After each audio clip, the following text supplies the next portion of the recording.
हाम्रा 9 कन्याहरू जस गाडीमा सजिएर बसेका छन् व्यासगुरुको गाडीको लगत्तै पछि अगाडि लगाइदिनु होला।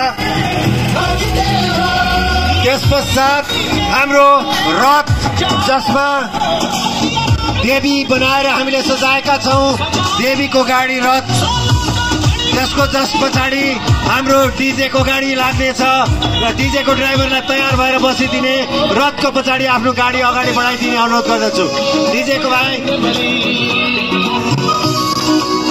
त्यसपछि आमा समूहको कलश यात्रा हाम्रो आरम्भ भइसकेको छ र सबैलाई आजको यस शुभ अवसरमा शुभकामना। सबैको राम्रो होस्, माता भवानीको आशीर्वाद रहोस्, सबैको जीवन अमूल्य र सफल रहोस् भन्दै आजको हाम्रो यो कार्यक्रम सुरु भइसकेको छ र सबैलाई यस कार्यक्रममा फेरि पनि हामी आयोजक कमिटीको तर्फबाट स्वागत जनाउँदछौँ।